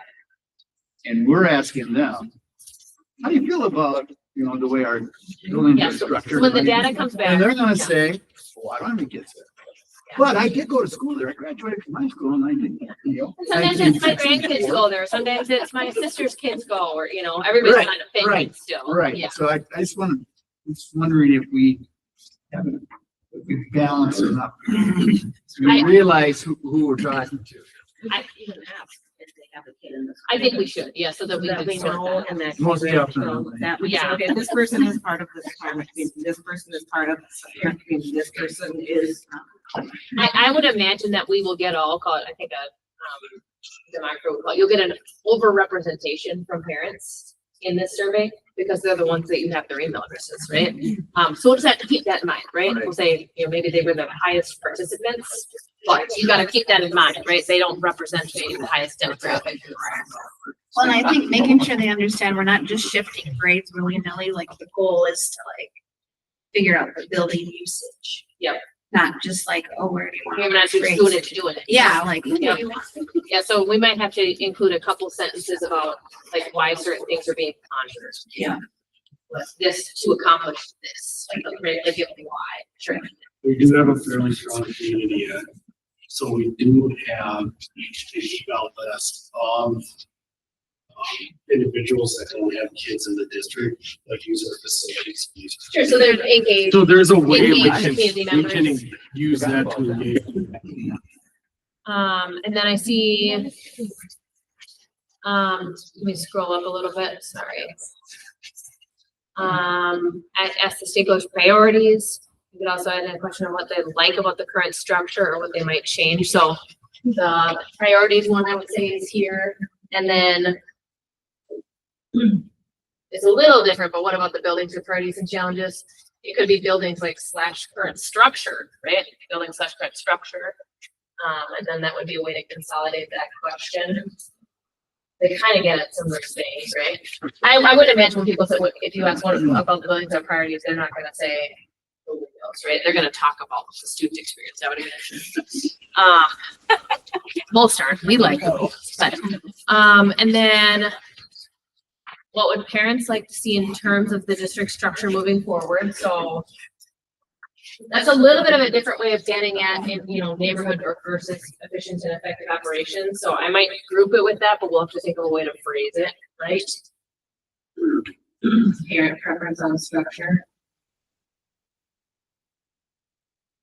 I do think unless we have the ability to educate people, there'll be a strong preference towards neighborhood, right? Like, unless you can tell them the benefits of anything else, right? They're gonna err on what they know, right? Okay, and then staff question, how will the district care impact with a plan for how the district will adapt? So South Frederick, on that neighborhood parent Please. preference, could we, I mean, I don't know what Survey Monkey structures are, but could we do some sort of a weighting scale that, okay, neighborhood school or? I think there's a slider. Parents class I think you sizes, could do a where do you slider. fit, right? Yeah. Like if you had to, you know, warm or cold, which one? I think maybe to try and help with that. Not like question. not like a this versus that, but like maybe a leaning kind of. Which way would you lean if you had to Yeah. pick? I think that's a question. I'll go look at the system tonight, but I think that's an There is. I think there is. And then do you wanna, the district care impact with the plan for how the district will adapt? That means district staff. My understanding of the process is, you know, we're seeking to get a recommendation out of you all that the, eventually the administration can study and pressure test and look at impacts, right? And study financial models and then timelines and things happen all after that, right? And there's a board discussion, so I don't know that we have like an exact date in mind yet, but. Back to this question, are you willing to pass a referendum? You know, this would be an operating referendum, right? So, maintain, the district can only run operating referendums in November. So you can run bond referendums 5 times a year, but operating have to be. So once your opportunity for that. All right. Well, that's great. So we'll work on trying to, you know, keep this as simple as possible, but I think it's a great list of stuff. Okay, so then, almost took myself out. Sorry, Mary. It's not your fault. I was looking at my watch when I walked. Okay, so, and you can tell us if you disagree with this. So we were recommending multimodal, but we are talking now more and more about trying to get lots of people to answer this survey. So I would ask you, maybe don't read the words on the slide. Do you think we need to go do target approaches with targeted groups? Right? Go see the Lions, go see the chamber, go to PTO, go to I don't know, we could make a list of probably 40 groups, right? We just wanted to make sure that you knew that that's an option, but then as a group, we would have to make a game plan for like, how do we get to them? What's the right venue? When are their meetings? Can we get on their agenda? Is anybody on that group? So it was a recommendation that if you don't want to do only survey, we need to start thinking about how to get in front of those people. So I think just in the interest of time, I'll just stay large group. So I'm kind of first curious of, do people think that a non-survey option is important? Maybe just by raise your hand of yes, like yes. And that's okay. If you have a specific group in mind, who were you thinking of as like a group, or was it more of like a general, like? I was kind of thinking of all the groups you mentioned. When you hear what Jeff said about, maybe a third of our community households have students in the school. We need a whole lot more than a third of a community to think about passing a referendum or just to be informed about this. So I think you've got to get in front of service clubs. I think you've got to get in front of the Korean church, some of our populations that, aren't going to be online taking surveys. So, yeah, I think it's true. Okay. Population, that's what came to mind today. Like when we do our surveys in our building, we have our success centers. We have a lot of the. Okay.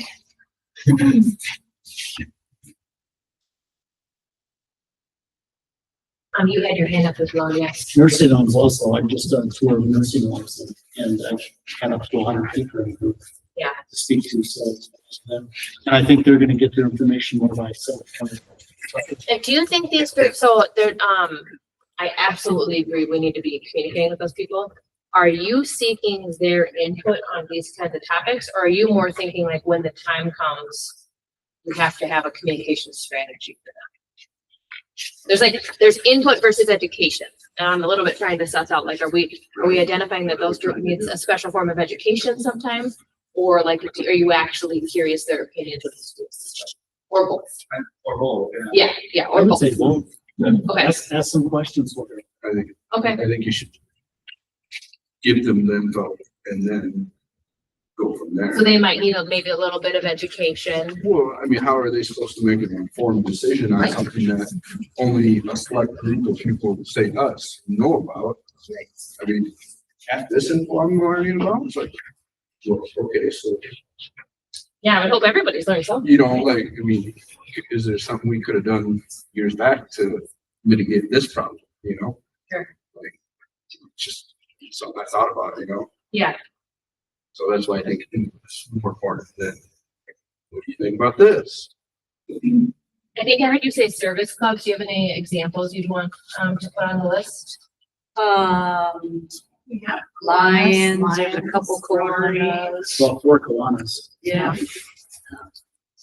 Kiwanis times 4. Is there still an exchange club? Yes, there is. Exchange. And even just ask the seniors. Yep, I had seniors in nursing homes, I don't know if there's any senior groups that gather, and then nursing homes is obviously more of like a venue, but you have people there that you can reach. What about for ML population? I think we'll probably should drill down on like the best way to engage. I don't know if there are regular meetings, if there are certain groups that we can talk to, or if it's important that the survey get translated and made available in more than one language, right? Like that's an option too. Tanya, would you be one do you have any ideas there? Yeah, we can get it translated in both Spanish and Karen. We know that most of our Karen population is not literate in written language, but some of them may participate that way. We found that Karen participation is better with a phone call from the interpreter to say, we'd like your input on this survey, and then they ask the parents those 5 to 7 questions or whatever it is.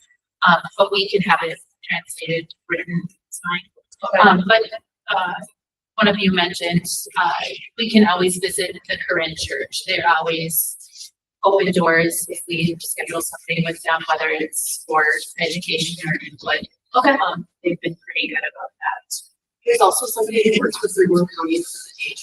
I kind of relate to that community pretty well. Okay. I can tell you specific names, but his name is Sir. He actually just spoke to the Rotary Club this past week, so he would be a good. How do you spell it? HSER.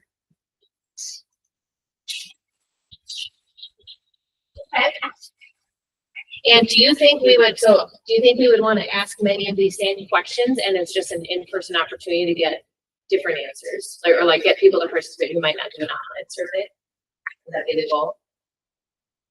Or the any of these groups, right? Like, do you have different questions you'd ask those groups? Or would you just want to make sure that we get these same questions asked to them? And we're just kind of treating them as VIPs, right? Like you'd ask the same questions, but perhaps use your own technology device with, or a paper copy that they could fill out. Sure. And submit, and then they can. And there's an acknowledgement that they might need a little education for it to make any sense. Right, but if we had a printed copy, everybody else could submit that way instead. Everybody else can be entered into the digital. Yeah, I think you're suggesting we want to be able to enter them into the data set. I mean, I think we should, yeah. Yeah, yep. If we want to account for their data, we don't want it to be, in my opinion, of what they all kind of thought this. Yeah, we don't want to generalize. Yeah, we want what they actually thought it would take. That's a leader in Freeburg. Okay, That's yep, same. Okay. All right, and I would imagine that for some of this, I'm gonna just jump to conclusions, just given time. Service clubs, I would imagine, the easiest way to get that group together, to get those opinions would be to go to a regularly scheduled meeting, right? Just because it's many busy professionals. We'll probably have to do more like specific asks to get to like the church or nursing homes, right? Unless they say, yeah, we let groups come in on Thursday mornings, all right? Like sometimes they have a structure, but probably need to get something scheduled. Okay. So there's one other group, and I'm thinking more of the revenue side, and just keep falling back to that. The students that have left, the families whose kids do not attend, I want to hear from them. Do we have their contact? Yes, so one thing that we just started doing is an outreach when they leave, just collecting some baseline information on the rationale, what we could have done different, to potentially keep them here, what things were I mean, we get the reason they moved, but it's like one sentence they fill out on their form, right? That's it. So trying to get a little bit more data, but I think that would be good from this group too, if there's any ideas on, I think this survey potentially would reach them, right? And then we could get that, but maybe that's a box they check too. Are you currently enrolled? Were you enrolled? Were you a graduate or? Yeah, there was like a what would bring you back question about open enrollment. Yep. Yeah, I think to get at that, you would have to say like, do you have school age children and do they attend elderly schools, right? Like you'd be able to ask a couple questions and you could go, oh, if they have school age children and they don't go here, right? Then they're choosing a different path. I'm thinking something a little more proactive, just an outreach, not so much waiting on the surveys. I think I'm hearing we have their contact Yeah, information. so this might be another good task for this group, and maybe our next session, we could have an activity of where that specific. Like drilling into that audience. What do you kind of- want to Is hear that what you're from getting at? Right? Okay. But I think it comes back to, I think the one question we all really tagged is what's most important. Like if you have a rank order there, we're really getting a lot of information from that one question. What are you prioritizing over another, right? And where we see maybe tax burden fall on that list is gonna help us kind of get an indicator of whether we're gonna have support there or truly whether they want strong academic programs versus something else, right? Or class sizes. We can kind of pinpoint a lot of data from that one strong question. I'm wondering about these families and students that have already left the district, how disengaged they are, maybe wouldn't be interested in participation in the survey. So Yeah, somebody would have to Somebody want call to, them. yeah. call them up. Alrighty. I think that's probably enough to go off our meeting tomorrow to talk about the survey. So, so for next steps, I think we'll put together kind of this list. Yeah, I think there's one point I want to hit. Can we go back one slide? Oh, sure. The last question on there, I think was important too.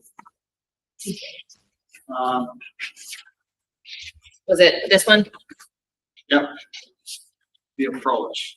Yeah, I think we need to figure out how to get to all these groups, you know, in relatively short order, right? So I think it'll be important that we start making a game plan. We're not gonna get it all done before the 8th, right? But I think what we can do is, you know, we can list them, and then usually we can see which ones have regularly published meetings, and then I think we're gonna wanna figure out, I don't think this should just be, you know, us and Paul and Steve going and having these conversations, so I think we might, you know, recruit. Who's willing to go to that meeting with us? Who's willing to go to this one? Who wants to be a part of that? And kind of see who's passionate about reaching out to which audiences. Just so that we want it to genuinely be, you know, your work and we're just facilitating, right? So I think to do that, we probably can't figure out everybody going to every meeting, but then we could divide and conquer and then teach each other what we learned, right? Like, what did you hear at that group? What were the key themes? What did you have to spend the most time educating them on, right? So. That's kind of what you want to do. I think we really want to get out of the position of us telling you what we think, and you're bringing that input back from a community session or a listening session. I think it carries so much more weight for this group that we're bringing that together through you, and we'll be there in some. I don't know how many meetings we set up, but we'll be there in a capacity to help structure and support and communicate. But I think this group here, that's why we're gathering you together, is if there's an approach that we can get value from you there, I think that would be helpful. So. Yeah, we can help get common like meeting prep materials done, right? Like a short presentation materials and all that stuff. Yeah, and there'll be some strategy there. Yeah, because you wouldn't want, you'd want the same message going out to all these groups, right? Yeah, if you didn't have a common message going out, you almost would make things worse, right? By doing this outreach, so kind of key talking points and yeah. So we'll work on kind of compiling that, and I think it'd be good for, as we talk about our next meeting, to try to figure out who's willing to go do what. And then we'll work on getting the survey put together. And then we just ask that kind of you all take it as well, right? Because I think many of these same questions, I'd love to hear what you all think about them, right? You all have been on this journey this far. So then if we talk about next meeting, it's on Wednesday, December 10th. We will review the survey results. We might choose to leave the survey open a little bit longer if we're not satisfied with, you know, how many have taken it or whatever, but we'll see where it's at. And then if we're able to get on any listening sessions agendas before then, like we'll go look at like when regular meetings are and we can email out. And then I think we'll continue discussing like the outcomes that come out of the survey, right? What are the priorities and things? So that'll be the agenda for meeting 3. Always like to leave it open for, and I should have said, we will bring back as much as we know about the info you asked for the 4 peer districts, right? If we, you know, anything we can get off of that.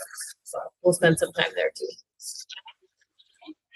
Any closing questions or comments? Otherwise, just thanks for being here tonight. Good to see everyone and have a great Thanksgiving. Thank you.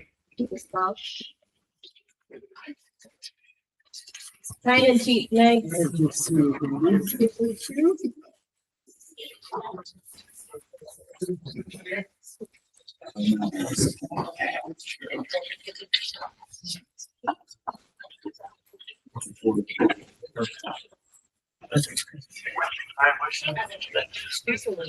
you're free.